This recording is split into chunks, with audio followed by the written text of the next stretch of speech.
हूं आपके साथ हिमानी नैथानी। शाम के 5 बजने को हैं और हम लेकर हाजिर हैं अपनी खास पेशकश 5 का प्रहार, जिसमें आज मैं बात कर रही हूं दिल्ली शराब घोटाला मामले में फंसे दिल्ली के मुख्यमंत्री अरविंद केजरीवाल की, जो ये कह रहे हैं कि पेशी से डर नहीं लगता सर जी, लेकिन गिरफ्तारी से लगता है। ईडी के 9 समन जिसको चुनौती देना अरविंद केजरीवाल को आज कोर्ट में भारी पड़ गया। केजरीवाल गिरफ्तारी पर रोक की याचिका लेकर दिल्ली हाईकोर्ट पहुंचे थे। हाईकोर्ट में मैराथन बहस के बाद केजरीवाल को कोई राहत नहीं मिली। फिलहाल हाईकोर्ट ने केजरीवाल की गिरफ्तारी पर रोक लगाने से इनकार कर दिया है। शराब घोटाले में यह पहली बार हुआ है कि ईडी ने केस से जुड़ी फाइल्स को हाईकोर्ट जज के सामने पेश किया हो। जज ने ईडी की फाइल्स को पढ़ने के बाद केजरीवाल को राहत देने से इनकार कर दिया। अब इस मामले में अगली सुनवाई 22 अप्रैल को होगी, लेकिन इससे पहले केजरीवाल पर गिरफ्तारी की तलवार मंडरा रही है।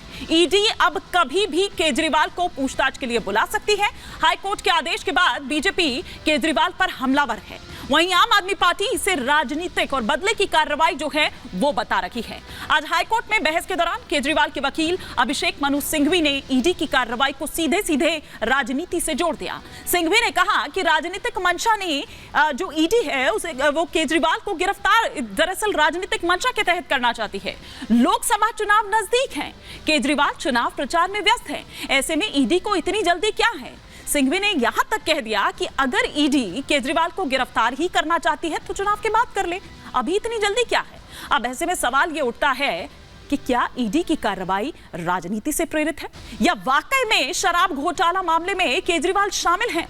और अगर ईडी की जो कार्रवाई है वो राजनीति से प्रेरित है तो मेरे वरिष्ठ सहयोगी अखिलेश राय जी इस वक्त मेरे साथ जुड़ चुके हैं, जो पूरे घटनाक्रम पर अपनी नजर बनाए रहे। अगर ईडी की कार्रवाई अखिलेश जी राजनीति से प्रेरित है तो जिस तरह की तमाम बातें या दलीलें केजरीवाल द्वारा उनके वकील द्वारा रखी जा रही है, क्या वो राजनीति से प्रेरित नहीं है? पहले तो आपसे समझना चाहूंगी क्या कुछ रहा कोर्ट में।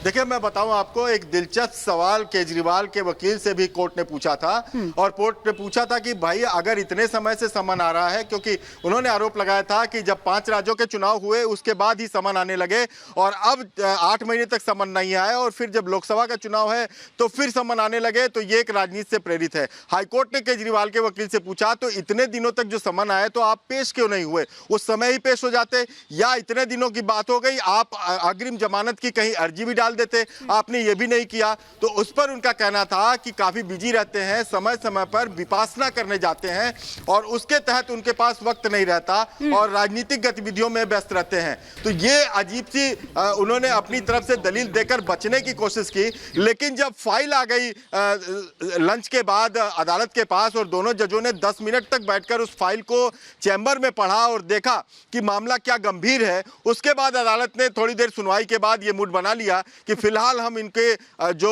गिरफ्तारी पर रोक की मांग कर रहे हैं, जो गिरफ्तारी से प्रोटेक्शन की मांग कर रहे हैं, उस पर हम नहीं जाते। और ये बात कल भी उसी बेंच ने कहा था कि जब समन पे चैलेंज करने के मामले में सुनवाई हो रही थी उस समय भी गिरफ्तारी पर रोक की मांग की गई थी, लेकिन उस समय भी कोई राहत नहीं मिली, कोई जवाब नहीं कोर्ट ने दिया। आज उस पर पूरी सुनवाई चली क्योंकि गिरफ्तारी से प्रोटेक्शन की मांग कर रहे थे, उस पर भी कोर्ट ने कोई रोक आदेश नहीं दिया, क्योंकि ईडी ने बार बार कहा हम तो पूछताछ के लिए बुला रहे हैं। गिरफ्तारी की बात तो बार बार केजरीवाल की तरफ से कही जा रही है कि ये हमें बुला रहे हैं गिरफ्तार करने के लिए, जबकि हमारे पास अभी पूछताछ के लिए बुलाया जा रहा है। हम पूछताछ के बाद डिसाइड करेंगे कि हमें करना क्या है। लेकिन इन सारी दलीलों के सुनने के बाद कोर्ट ने यह मन बनाया कि फिलहाल इन्हें राहत नहीं दी जा सकती, क्योंकि इन्होंने यहां तक कहा था कि सिर्फ 4 जून चुनाव होने तक ही दे दिया जाए, उस पर भी कोर्ट ऐसे तो कोई भी अगर अपराधी होगा, बिल्कुल अखिलेश जी माफी के साथ आपको रोक रही हूं, ऐसे तो कोई भी अपराधी होगा वो बड़े आसानी से ये एक्सक्यूज दे सकता है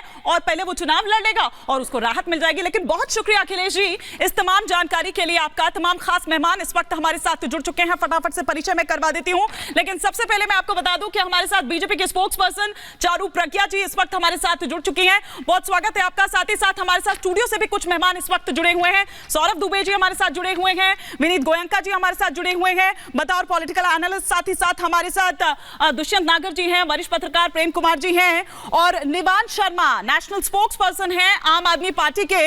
अभी तक तो स्टूडियो में ही थे लेकिन इधर उधर चले गए, शायद फोन आ गया, फोन आ गया। लेकिन चारू जी चलिए, उन्हें तो आप सहयोगी बैठे हुए नहीं, वो ठीक है, वो ठीक है, लेकिन नहीं आया, वो कह सकते हैं ना बाद में ईडी का फोन नहीं आया, ठीक है, लेकिन की है हाँ। इंडिया अलायंस की। फिर आप ये भी तो कह सकते हैं ना ईडी का फोन आ गया। अच्छा, आजकल टीवी डिबेट्स में आपको कोई सवाल करने की जरूरत नहीं है, अपने आप ही यहाँ पर मतलब शुरू हो जाती है डिबेट। ऐसे बना दिए। अच्छा नहीं, लेकिन अर्जी पर अर्जी लगाए जा रहे हैं, शाम तक ज्ञान अर्जी पर अर्जी लगाए जा रहे हैं। सुनिए ना दुष्यंत जी। नहीं, मैं अब इनसे प्रश्न मुझे कर ही लेने दीजिए। चलिए। कैसे आज आपने कांग्रेस पार्टी के सारे खाते सील करवा दिए गोयनका जी? हाँ। चुप बैठे हैं, पर्चा पे लिख रहे हैं। अच्छा, वो कह रहे हैं जब तक आम आदमी पार्टी के मेहमान वापस आते हैं तब तक आप इस पर चर्चा कर लीजिए। आप हाँ। किसी के यहाँ ईडी में फंसा रहे हो, किसी का खाता बंद कर रहे हो, किसी को कुछ कर रहे हो। हाँ। लोकतंत्र को चलने देने की आपकी इच्छा है या नहीं है? हाँ। बता दीजिए। चारू जी, ऐसी कैसी स्थिति आप लोगों ने कर दी? पहले दुष्यंत जी की बात का जवाब दे दीजिए, फिर केजरीवाल जी पर आती हूं। जी नमस्ते हिमानी जी। देखिए, नमस्ते। दुष्यंत जी और केजरीवाल जी की बातों में कोई बहुत ज्यादा फर्क नहीं है, लेकिन दुष्यंत जी वो ही दुष्यंत जी हैं जो कुछ महीनों पहले तक ये कह रहे थे कि केजरीवाल जी की गलती है, दिल्ली में स्कैम हुआ है, आम आदमी पार्टी के नेताओं को जेल में भेज देना चाहिए। अब ऐसा क्या हो गया दुष्यंत भैया? एक गठबंधन के नाम पर आप सच से दूर होते चले गए, ये तो बात अच्छी नहीं है। लेकिन अगर हम केजरीवाल जी पर इस समय आ जाएं, और इस समय आना उस पर बहुत जरूरी है, आज भी कोर्ट ने उनको कोई रियायत नहीं दी है। और इसकी वजह यह है कि हम पहले से एक बात कहते थे, आपको लगता है आम आदमी पार्टी में एक पत्ता भी हिलता होगा केजरीवाल जी की एक्सप्रेस परमिशन के बिना? तो पत्ता नहीं हिल सकता तो हजारों करोड़ रुपए कैसे हिल सकते हैं? ये हजारों करोड़ रुपए का जो स्कैम हुआ है वो केजरीवाल जी की देखरेख और निगरानी में ही हुआ है, और यही हकीकत है। और इनकी स्कैम की हिस्ट्री अब सबके सामने है, चाहे वो शीश महल की बातें हो, दिल्ली जल बोर्ड की बातें हो, और सबसे जरूरी दिल्ली में शराब घोटाले की बातें हो। कोर्ट जो है भारतीय जनता पार्टी से अलग है, इनको कंफ्यूजन हो जाता है। मतलब गिरफ्तार करवा कर ही मानेंगे आप लोग, ऐसा वो लोग आरोप लगा रहे हैं की बात कहती है। हाँ।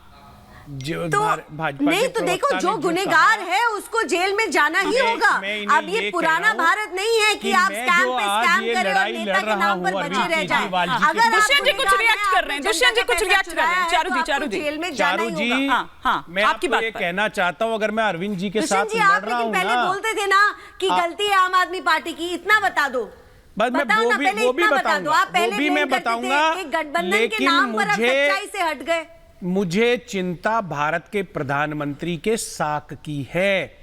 हमारे प्रधानमंत्री श्री नरेंद्र दामोदर दास मोदी जी ने दुनिया के समक्ष कहा कि भारत का लोकतंत्र सबसे प्राचीन है, पुरातन है, सशक्त है, तगड़ा है, ईमानदार है।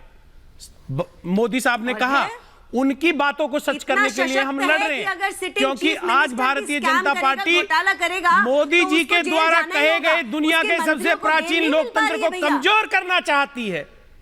हम तो लोकतंत्र बचाने के लिए लड़ रहे हैं, यह लड़ाई लोकतंत्र बचाने की है।